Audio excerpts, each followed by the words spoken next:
সহকর্মীবৃন্দ, আসসালামু আলাইকুম। আপনারা যে যেখানে বসে আমার এই আলোচনাটুকু শুনছেন সবাইকে ধন্যবাদ এবং শুভেচ্ছা। বরাবরের মতো গত দিন আমি যে আলোচনাটুকু করছিলাম পে স্কেলের সচিবদের যে ষড়যন্ত্র, আজকেও আমি তারই ধারাবাহিকতা আজকে পে স্কেলের বিভিন্ন বাধাসমূহ নিয়ে কথা বলবো। পাশাপাশি পে স্কেলের পে স্কেল সংক্রান্ত বা পে স্কেল বাস্তবায়নের জটিলতা নিয়ে যে নতুন কর্মসূচি ঘোষণা দিয়েছে পে স্কেল বাস্তবায়নের বিষয়ে, সেটা নিয়ে কিছু কথা বলবো। তো প্রথমে আসি, আমাদের পে স্কেল বাস্তবায়ন সম্পর্কিত যে ঘোষণাটি আসছে, নতুন যে ঘোষণা সেটা হচ্ছে যে আগামী 1 জানুয়ারির মধ্যে যদি পে স্কেল ঘোষণা না হয় তাহলে 10 জানুয়ারি থেকে বিশাল আন্দোলনের কর্মসূচিতে যাচ্ছে পে স্কেল বাস্তবায়নের যে যারা এটা নিয়ে কাজ করতেছে, সংগ্রামী ভূমিকা আছে তারা। তো এই বিষয়ে আজ হচ্ছে প্রধান উপদেষ্টা মহোদয় এবং অর্থ উপদেষ্টা মহোদয় নিকট এই পে স্কেল বাস্তবায়ন সম্পর্কিত স্মারকলিপি পেশ করেছে এবং বিভিন্ন ধরনের তারা আলাপ আলোচনা চালু রেখেছে। তো আমি এই বিষয়টি নিয়ে বেশি কথা বলতে চাচ্ছি না। এখন আমি যে বিষয়টা নিয়ে আসলে পে স্কেল বাস্তবায়নে আমাদের এই নবম পে স্কেল বাস্তবায়নে যে বাধাগুলো সামনে এসে দাঁড়াচ্ছে সেগুলো আমি ধারাবাহিকভাবে একটা একটা করে একটু আলোচনা করি, তাহলে আপনারা আমার মনে হয় কিছুটা হলেও মূল বিষয়টা একটু বুঝতে সুবিধা হবে আপনাদের। তো আমাদের পে স্কেল বাস্তবায়নের যে বাধাগুলো, প্রথমে আমি যে বাধাটার কথা বলবো সেটা হচ্ছে রাজনৈতিক বাধা। রাজনৈতিক একটা বাধা আছে পে স্কেলের। রাজনৈতিক দলগুলো তাদের পক্ষ থেকে সরাসরি কোনো বাধা প্রদান না করলেও তারা কিছুটা পরোক্ষভাবে বাধা দেওয়াল সামনে দাঁড় করে রেখেছে। আর বলেন কিভাবে বুঝলেন? এটা বুঝতে গেলে খুব একটা জ্যোতিষী বা খুব একটা বিশেষজ্ঞ হওয়ার দরকার নাই।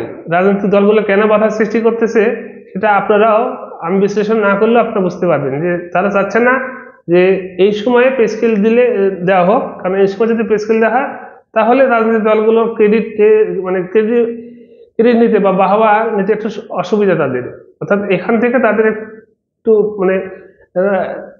রাজনৈতিক বাহবা কমাতে পারবে না, এক কথায় বলতে গেলে যেটা হয়। এই কারণে রাজনৈতিক দলগুলো পরোক্ষভাবে একটা পে স্কেল বাস্তবায়নে বাধা আছে, বা এই সরকারের প্রতি তারা এই সরকারকে অনুসরিত করতেছে বিভিন্নভাবে। কারণ এই সরকার তো বেশি দিন থাকবে না, যেহেতু তারা বিভিন্নভাবে এই জিনিসটা বোঝার চেষ্টা করতেছে যে এখন এই বিষয়টা নিয়ে খুব বেশি থাকা মানার দরকার নেই। তো এরপরে আরেকটা বিষয় যেটা আছে সেটা হচ্ছে অর্থনৈতিক অপ্রতুলতা। আমাদের মতো উন্নয়নশীল দেশ বা অনুন্নত দেশ, আমরা যেখানে বসবাস করি, বাংলাদেশ নামক ছোট্ট দেশটা, এখানে অর্থনৈতিক দৈন্যতা এমনিতেই আছে। এরপরে গত 24 সালের 5 আগস্টে যে বড় ধরনের একটা পরিবর্তন হয়ে গেছে, বিগত ফ্যাসিস্ট সরকার পলায়নের পর এদেশের অর্থনীতি একেবারে ভেঙে পড়ার মতো অবস্থা। পাশাপাশি যে লুটতারাজ, দুর্নীতি, পরিবারতন্ত্র, বিভিন্ন কারণে একবারে অর্থনীতি একবারে অনেকটাই ভেঙে গেছে। সেই অর্থনীতিকে পুনরুদ্ধার করে অর্থনীতিকে পুনরায় পূর্বের জায়গায় ফিরিয়ে নিয়ে যাওয়া এত সহজ কাজ না। সেখানে আবার এই নতুন পে স্কেল বাস্তবায়ন, এখানে এই একটা চ্যালেঞ্জ কিন্তু থেকেই যায়। সেই চ্যালেঞ্জের মোকাবেলা করেই কিন্তু এই বর্তমান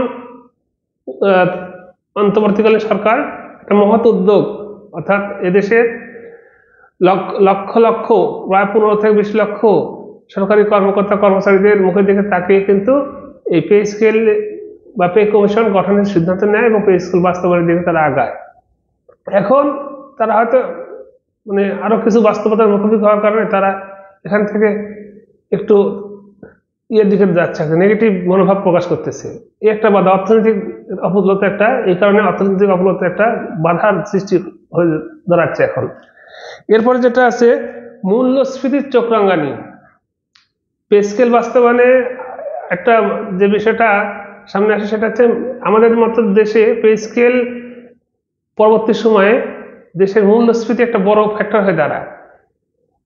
এই মূল্যস্ফীতির কারণে চাকরি তো সবাই দেশের সকল মানুষের চাকরি করে না, সাধারণ অনেক মানুষ আছে, আরো লক্ষ লক্ষ কোটি কোটি মানুষ দেশেই তো বসবাস করে, শুধু তো চাকরিজীবীরাই বসবাস করে না। সেখানে এই পে স্কেল বাস্তবায়ন হওয়ার সাথে সাথে এক শ্রেণীর অসাধু ব্যবসায়ী, এক শ্রেণীর অসাধু মুনাফালোভী লোকদের এই বাজারে মূল্যস্ফীতি ঘটাতে তারা তৎপর হয়ে ওঠে এবং তারা ব্যাপক হারে মূল্যস্ফীতি ঘটায়। তো সরকার যেহেতু সবার, সেহেতু সরকারকেও এই বিষয়টা নিয়ে ভাবতে হয়, মূল্যস্ফীতি বিষয়টা নিয়ে। তো এই কারণে সরকার কিছুটা মানে ঋণাত্মক মনোভাব দেখাচ্ছে এই একটা বিষয়, যে তারা অল্প সময়ের জন্য আছে আর এখানে তারা এই বিষয়ে যদিও তারা শেষ পর্যন্ত বলছে যে হয়তো বা তারা বাস্তবায়ন করবে। তারপরে যে বিষয়টা বেসরকারি খাতের উদ্যোক্তা, মানে আমাদের দেশ ব্যবসায়ী, বিভিন্ন শ্রেণীর ব্যবসায়ী বা বেসরকারি যে উদ্যোক্তা যারা আছে, এরা বিভিন্নভাবে অনুৎসাহিত করে যাচ্ছে। কারণ আমাদের দেশের সরকারি চাকরিজীবীর তুলনা কিন্তু বেসরকারি বিভিন্ন পর্যায়ে কর্মরত চাকরিজীবীর সংখ্যা অনেক বেশি। তো সরকার যখন পে স্কেল, নতুন পে স্কেল দিয়ে দিবে, তখন কিন্তু বেসরকারি উদ্যোক্তা বা বেসরকারি ব্যবসায়িক যারা আছে বা আমাদের দেশের যে মুনাফালোভী ব্যবসায়িক, বিশেষ করে গার্মেন্টস সেক্টর, তারপরে অন্যান্য নিটিং সেক্টর বা বিভিন্ন এনজিও, এদের উপরে কিন্তু নতুন স্কেল বা এদের উপরেও, এদের আন্ডারে যে কর্মকর্তা কর্মচারীরা যারা চাকরি করে, তাদের বেতন বাড়ানোর একটা কিন্তু চাপ চলে আসে। যে কারণে এই বেসরকারি উদ্যোক্তা যারা আছে, এরা কিন্তু বিভিন্নভাবে সরকারকে প্রেশার ক্রিয়েট করতেছে বা অনুৎসাহিত করতেছে, যাতে এই বেতন স্কেলটা বা নতুন বেতন স্কেলটা যত দেরি করে বাস্তবায়ন করা যায়, তাতে তাদের তত বেশি মুনাফা অর্জিত হবে। এই কারণে তারা বিভিন্নভাবে অনুৎসাহিত, বিভিন্নভাবে, এক কথা শেষ, আরো বিষয়গুলো আপনারা আরো বুঝবেন। এই বিভিন্নভাবে কিন্তু তারা এইভাবে নিশ্চিত করে যাচ্ছে বেসরকারি উদ্যোক্তাগুলো।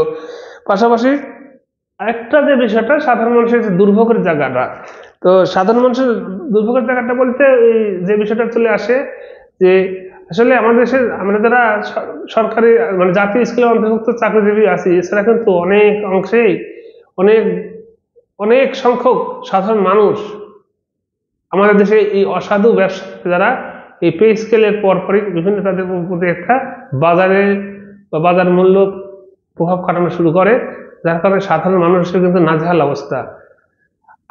আমরা যারা চাকরি করি, আমাদের হয়তো কিছু বেতন বাড়বে, যদিও আসলে বেতন মানে যে পরিমাণে বাড়ে, মূল্যস্ফীতি কিন্তু সেই পরিমাণে না বাড়লে কাছাকাছি বেড়ে যায়। বা আগামী হয়তো আজকে যদি 2 মাসের মধ্যে যদি পে স্কেল, 1 মাসের মধ্যে পে স্কেল ঘোষণা করলো, এখন হয়তো পুরোপুরি মানে বেতন বৃদ্ধির সাথে মূল্যস্ফীতি একই পর্যায়ে থাকবে না, কিন্তু হয়তো দেখা যাবে 1 থেকে 2 বছরের মধ্যে যে পরিমাণ বেতন বাড়ছে তার চেয়ে অধিকারে মূল্যস্ফীতি ঘটে যাবে।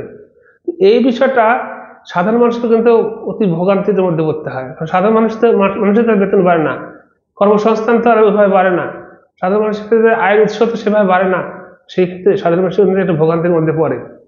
এই ভোগান্তির মধ্যে তারা পড়তো না যদি আমাদের দেশের সাধারণ ব্যবসায়িকরা, সাধারণ যারা বাজারে সংশ্লিষ্ট কাজের সাথে নিয়োজিত যারা, তারা যদি এখান থেকে অসাধু উপায়ে বা অসৎ উপায়ে যদি মুনাফা অর্জনের চেষ্টা তারা রত না থাকতো, তাহলে কিন্তু সাধারণ মানুষের এতটা এখানে দুর্ভোগ পোহাতে হতো না। তো যেহেতু সরকার আমাদের সকলের, সরকার আমার আপনার সবার, সরকার আমরা যারা চাকরি করি তাদের সরকার, আমরা যারা ব্যবসা করে তাদের সরকার, বা যে লোকটা সমাজের নিম্ন স্তরের মানুষ, যারা খেটে খাওয়া মানুষ, এক কথা যারা কৃষক, তাদেরও তো সরকার। সরকারকে তো তাদেরকে নিয়েও ভাবতে হয় বিভিন্নভাবে। এই বিষয়গুলো কিন্তু ভাবাটা অত্যন্ত অনেকটা গুরুত্বপূর্ণ একটা বিষয়। নানা কারণে, নানাবিধ কারণে সরকার এই বিষয়টাকে মানে বিষয়টার কাছ থেকে একটু, এই জন্য সরকার একটু নেগেটিভ মনোভাব দেখাচ্ছে বিভিন্ন সময়। তো এই সকল কারণ আসলে পেজটা সরকারি চাকরিজীবীর আয় বাড়ানোর একমাত্র উৎস। ব্যবসায়ীরা নানাবিধ ব্যবসা, নতুন নতুন ব্যবসা করে তাদের আয় বাড়াতে পারে, কিন্তু চাকরিজীবীরা কিন্তু আয় বাড়ানোর উৎসই একমাত্র উৎস তাদের এই পে স্কেল বা এই বেতন বৃদ্ধি। তো হ্যাঁ, এখানে অনেক কথা আসতে পারে, তো সেই কথার দিকে আমি না যাই। তারপরেও তো সর্বোপরি দেশের বর্তমান যে অবস্থা, দেশের বর্তমানে মূল্যস্ফীতির যে অবস্থা, দেশের চাকরিজীবীরা, বিশেষ করে সরকারি চাকরিজীবীদের আয়ের যে অবস্থা, সেখানে এই পে স্কেল বাস্তবায়ন ছাড়া বর্তমানে এখন আসলে পিছিয়ে হেঁটা মানে সরে আসারও কোনো জায়গা নেই।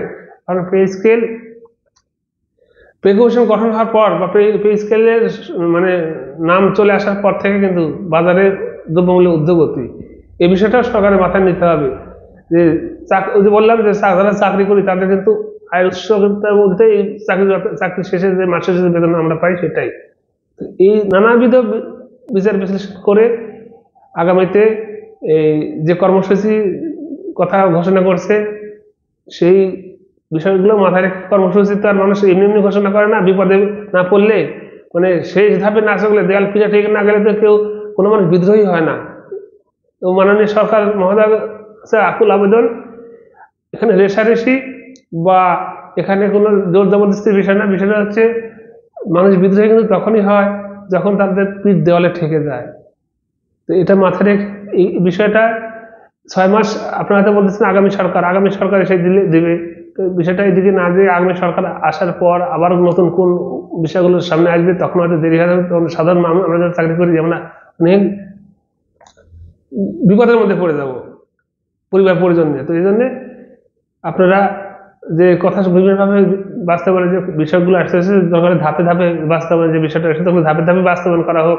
তাও আপনাদের আমলে, এই অন্তর্বর্তী সরকার আমলে এই স্কিলটা যেন গেজেটটা প্রকাশ করা হয়, যাতে এ নিয়ে জটিলতা বা এ নিয়ে অসামঞ্জস্যতা, এ নিয়ে এই বিভিন্ন আলাপ আলোচনা এগুলো দূর হয়ে যাক, দূর হয়ে নতুন সরকারের আমলে নতুন দিগন্তে নতুন সূর্য উদিত হোক। আমরা সকলেই একযোগে সেই সরকার সাফল্য আশা করি এবং সেই সরকার যেন আবার নতুন রূপে সবকিছু শুরু করতে পারে সেই আশা রেখেই আজকের মতো এখানে শেষ করলাম। ধন্যবাদ।